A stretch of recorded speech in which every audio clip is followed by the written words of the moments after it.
So here we have this church that was built by Turdat. And near the church was found this model, which you see here.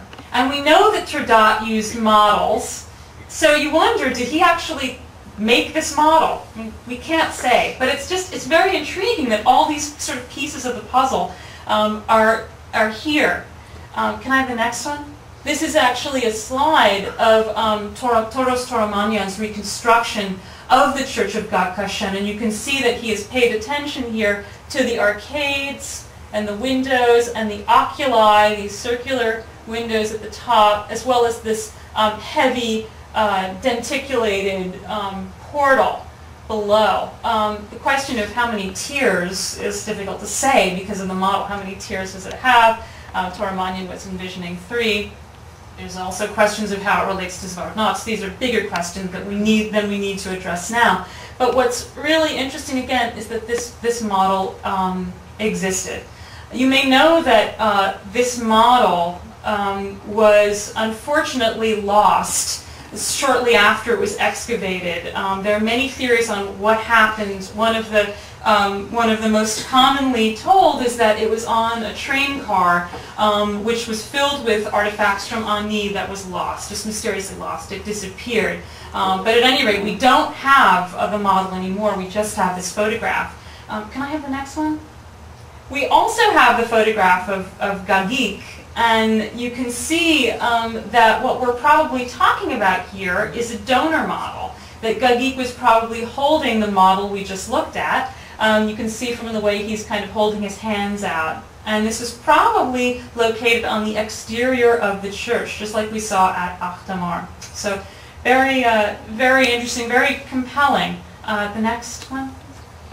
And the most recent wrinkle to this sort of riddle is this stone fragment, which was found and exhibited in the Archaeological Museum at Erzurum. And you may know about this. It was exhibited starting, I think, in the 80s. They started to exhibit it at Erzurum.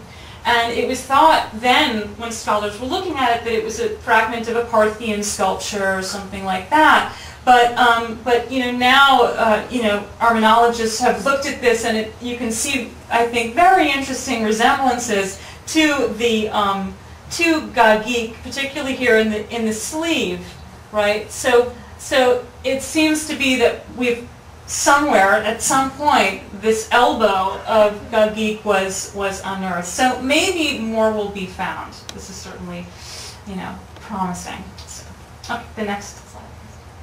Okay. The last category of models I would like to look at are really kind of pretty unique to Armenian churches. We don't see anything like this elsewhere in the Middle Ages, and the only place we can find even sort of any kind of analog is in the classical world. Can I have the next slide, please? I should explain what an acroteria is. An acroterion is essentially a roof ornament. So you see them here. This is the Parthenon, a reconstruction of the Parthenon in Athens, and you see these ornaments at the very top. And they sometimes take the form of palmettes, which are sort of vegetal ornaments. Sometimes they take the form of figural ornaments. But they sit either on the gable of the church or on the corners. Can I have the next slide? And here you see, just from the ruins at the Parthenon, one of these kind of foliate designs as an acroterion. The next one. And here you see another type of roof ornament popular sort of in the classical world. These are antefixes, or antefixe. Again, designed here, in this case, to hide the joint where the ceramic tiles would meet. So they're sort of concealing that. Next. And I just had to show you this. This is actually one classical antefix. So you can see that this was... This is from the Archaic period. This is a fairly sort of common kind of tradition in the classical world. But it is not until, 10 centuries later or more that we start seeing this in the Middle Ages. And we see it specifically in Armenia.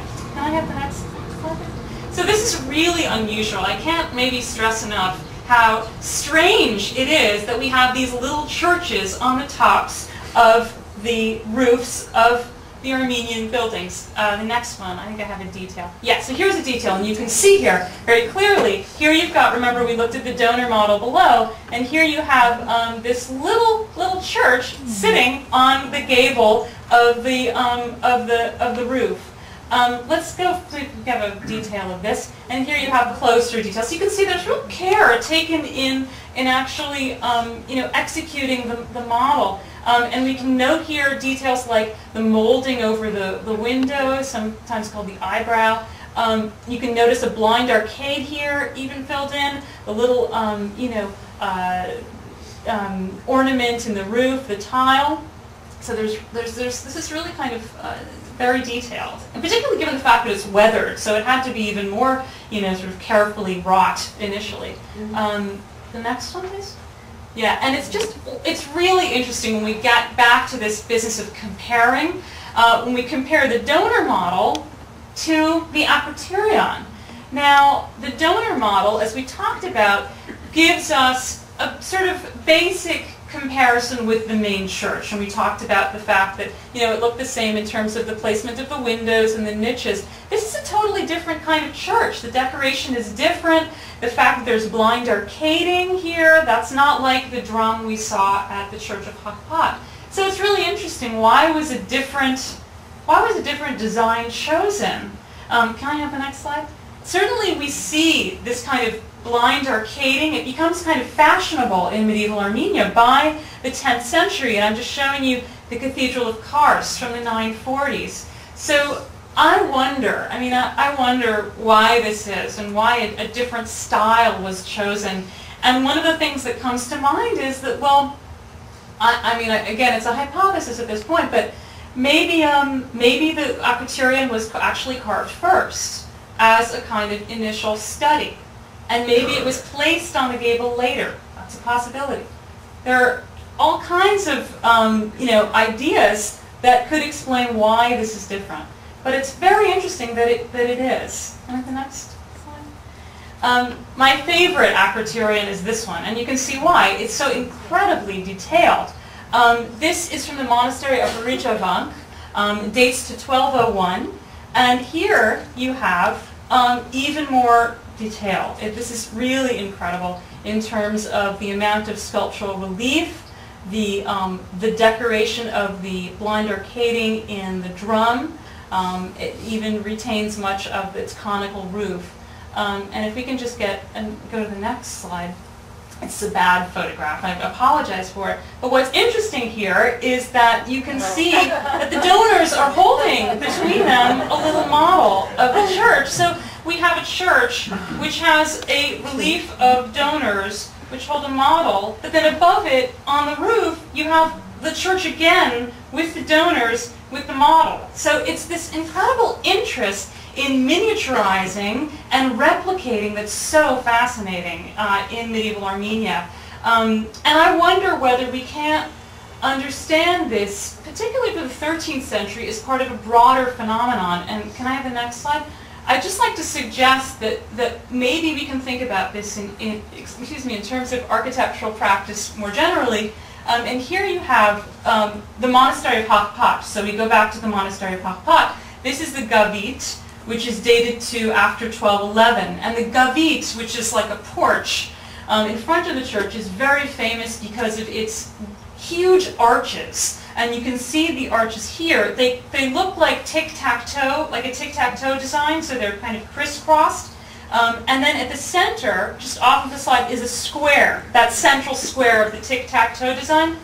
And then, interestingly, inside that square is the same design repeated again. So it's the same idea of the repetition and miniaturization that we see happening at the model of Agh'tamar. So it's fascinating that we see these kinds of trends in medieval Armenia.